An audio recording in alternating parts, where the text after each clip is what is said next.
Dinas Pekerjaan Umum dan Penataan Ruang Banjarmasin intensif melakukan normalisasi sungai wan drainase sebagai upaya menanggulangi banjir di wilayah Kota Seribu Sungai ini. Dinasnya pun telah memulai menormalisasi sungai di wilayah Sungai Tatas, Sungai Teluk Dalam, Sungai Jafri Jamzam, Sungai Belitung, Sungai Pemurus, dan sepanjang Sungai Hasan Basri. Dinas Pekerjaan Umum dan Penataan Ruang Banjarmasin intensif melakukan normalisasi sungai wan drainase sebagai upaya menanggulangi banjir di wilayah Kota Seribu Sungai ini. Kepala Dinas PUPR Banjarmasin, Sudi Sudarmadiah, Wetakwani Prima TV, Kamarian, Senin 16 Juni 2025, memandahkan dinasnya telah memulai menormalisasi sungai di wilayah Sungai Tatas, Sungai Teluk Dalam, Sungai Jafri Jamzam, Sungai Belitung, Sungai Pemurus, dan sepanjang Sungai Hasan Basri.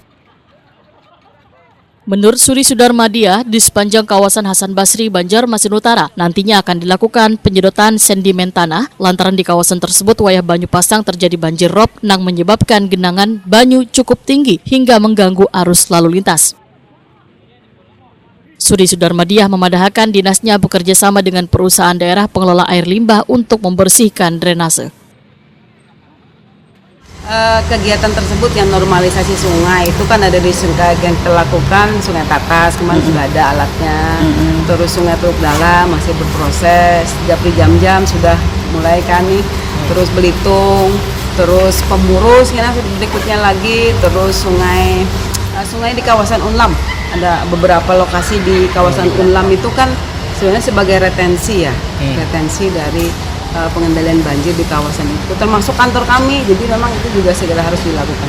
Insya Allah katanya jadi mulai hari ini atau besok sudah dimulai dilaksanakan.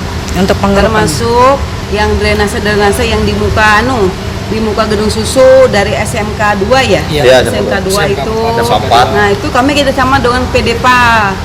Nah jadi dari PDPA juga istilahnya kita kerjasama untuk menyedot sedimentasinya sehingga ruang drainasenya itu lebih banyak untuk bisa menampung air. Sudi Sudarmadiah berharap upaya normalisasi sungai wan drainase ini mampu mengatasi masalah banjir serta memberikan kenyamanan bagi warga Banjarmasin.